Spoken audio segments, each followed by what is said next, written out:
Good Saturday morning. This is Kent Blaylock with SDG Bible Study. That's the Soli Deo Gloria Bible Study coming to you on this 15th day of April 2023.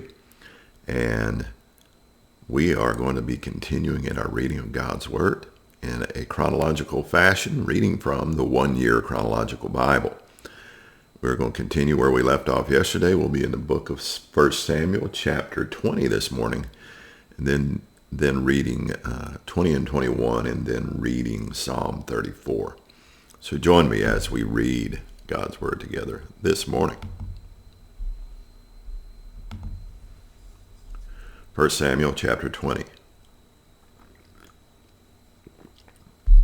Then David fled from Naioth in Ramah and came and said before Jonathan, "What have I done? What is my guilt? And what is my sin before your father that he seeks my life?" And he said to him, "Far from it, you shall not die. Behold, my father does nothing either great or small without disclosing it to me. And why should my father hide this from me? It is not so." But David vowed again, saying, "Your father knows well that I have found favor in your eyes, and he thinks, do not let Jonathan know this, lest he be grieved. But truly, as the Lord lives, and as your soul lives, there is but a step between me and death." Then Jonathan said to David, "Whatever you say, I will do for you." David said to Jonathan, "Behold, tomorrow is a new moon, and I should not fail to sit at table with the king. But let me go, that I may hide myself in the field till the third day at evening. If your father misses me at all, then say, David earnestly asked leave of me to run to Bethlehem, his city, for there is a yearly sacrifice there for all the clan. If he says good, it will be well with your servant, but if he is angry, then know that harm is determined by him. Therefore deal kindly with your servant, for you have brought your servant into a covenant of the Lord with you. But if there is guilt in me, kill me yourself, for why should you bring me to your father?" And Jonathan said, "Far be it from you. If I knew that it was determined by my father that harm should come to you, would I not tell you?" Then David said to Jonathan, "Who will tell me if your father answers you roughly?" And Jonathan said to David, "Come, let us go out into the field." So they both went out into the field. And Jonathan said to David, "The Lord, the God of Israel, be witness. When I have sounded out my father about this time tomorrow, or the third day, behold, if he is well disposed toward David, shall I not then sin and disclose it to you? But should it please my father to do you harm, the Lord do so to Jonathan, and more also, if I do not disclose it to you and send you away, that you may go in safety. May the Lord be with you, as he has been with my father. If I am still alive, show me the steadfast love of the Lord, that I may not die. And do not cut off your steadfast love from my house forever, when the Lord cuts off every one of the enemies of David from the face of the earth."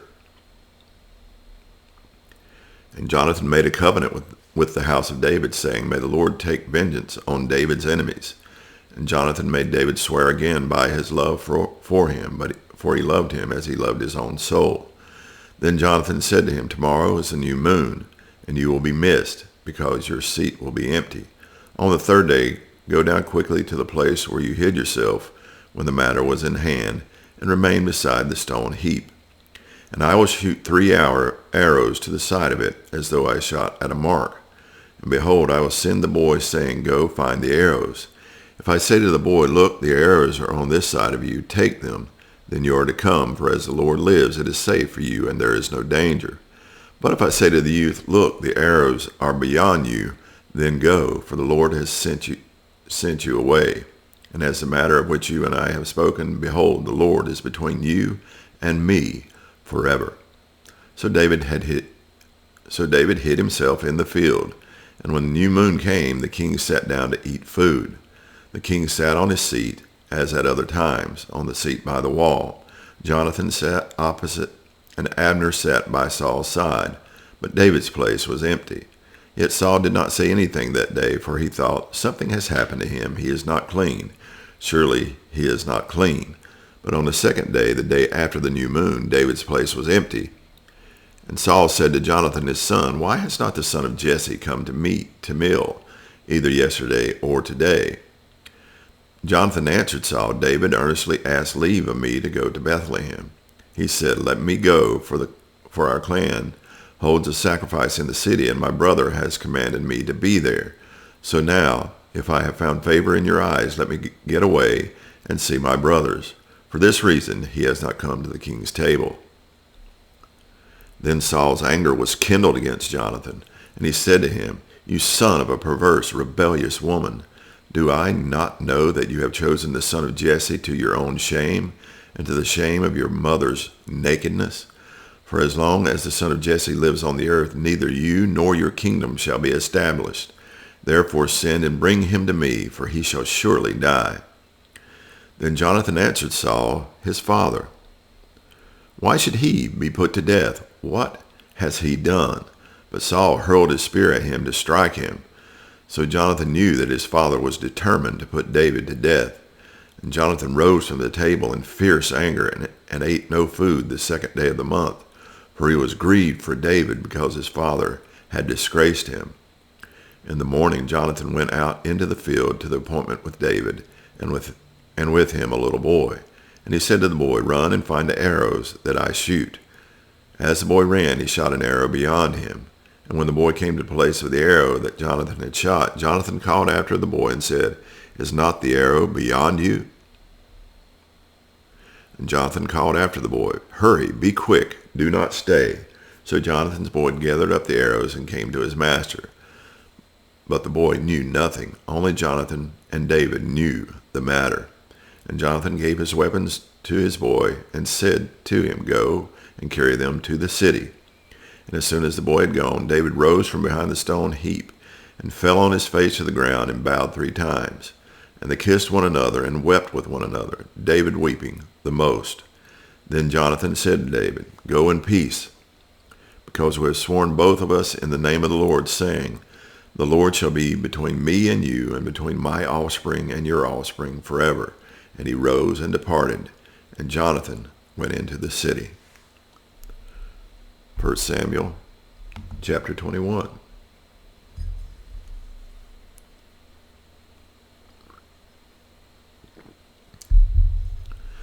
Then David came to Nob, to Ahimelech the priest, and Ahimelech came to David to meet David trembling, and said to him, why are you alone and no one with you? And David said to Ahimelech the priest, the king has charged me with a matter, and said to me, let no one know anything of the matter about which I send you, and with which I have charged you. I have made an appointment with the young men for such and such a place. Now then, what do you have on hand? Give me 5 loaves of bread, or whatever is here. And the priest answered David, I have no common bread on hand, but there is holy bread, if the young men have not kept themselves from women. If the young men have kept themselves from women. And David answered the priest, truly women have been kept from us, as always when I go on an expedition. The vessels of the young men are holy, even when it is an ordinary journey. How much more today will their vessels be holy? So the priest gave him the holy bread, for there was no bread there but the bread of the presence, which is removed from before the Lord, to be replaced by hot bread on the day it is taken away. Now a certain man of the servants of Saul was there that day, detained before the Lord. His name was Doeg the Edomite, the chief of Saul's herdsmen. Then David said to Ahimelech, Then have you not here a spear or a sword at hand? For I have brought neither my sword nor my weapons with me, because the king's business required haste. And the priest said, The sword of Goliath the Philistine, whom you struck down in the valley of Elah, behold, it is here wrapped in a cloth behind the ephod. If you will take that, take it, for there is none but that here. And David said, There is none like that, give it to me. And David rose and fled that day from Saul, and went to Achish, the king of Gath. And the servants of Achish said to him, Is not this David the king of the land? Do they not sing to one another of him in dances? Saul has struck down his thousands, and David his 10,000s. And David took these words to heart, and was much afraid of Achish, the king of Gath. So he changed his behavior before him and pretended to be insane in their hands and made marks on the doors of the gate and let his spittle run down his beard. Then Achish said to his servants, Behold, you see the man is mad. Why then have you brought him to me? Do I lack madmen that you have brought this fellow to behave as a madman in my presence? Shall this fellow come into my house? Now to Psalm chapter 34.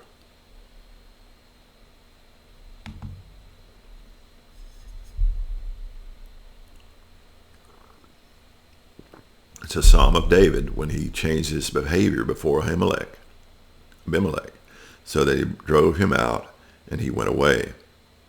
I will bless the Lord at all times. His praise shall continually be in my mouth. My soul makes its boast in the Lord. Let the humble hear and be glad. Oh, magnify the Lord with me, and let us exalt his name together. I sought the Lord, and he answered me and delivered me from all my fears. Those who look to him are radiant, and their faces shall never be ashamed. The poor man cried, and the Lord heard him and saved him out of all his troubles. The angel of the Lord encamps around those who fear him and delivers them. O taste and see that the Lord is good. Blessed is the man who takes refuge in him. O fear the Lord, you his saints, for those who fear him have no lack. The young lions suffer want and hunger, but those who seek the Lord lack no good thing. Come, O children, listen to me. I will teach you the fear of the Lord. What man is there who desires life and loves many days, that he may see good? Keep your tongue from evil, and your lips from speaking deceit. Turn away from evil and do good. Seek peace and pursue it. The eyes of the Lord are toward the righteous, and his ears toward their cry. The face of the Lord is against those who do evil, to cut off the memory of them from the earth. When the righteous cry for help, the Lord hears and delivers them out of all their troubles. The Lord is near to the brokenhearted and saves the crushed in spirit.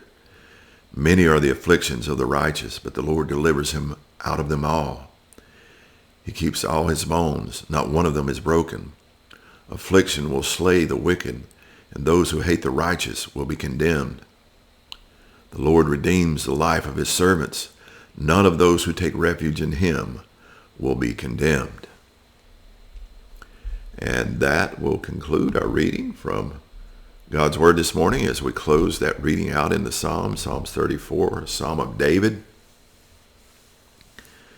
When David was faced with conflict and troubles and trials, and he is at this moment in time in 1 Samuel because of the jealousy of Saul and Saul's desire to seek his death.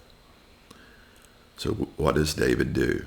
He turns to his God. He turns to our God. He turns to the only God. And his confidence and his assurance and his protection rest in him. I hope you have that confidence this morning. I hope you will enjoy this day that God is giving us and will give him the glory in it. Soli Deo Gloria.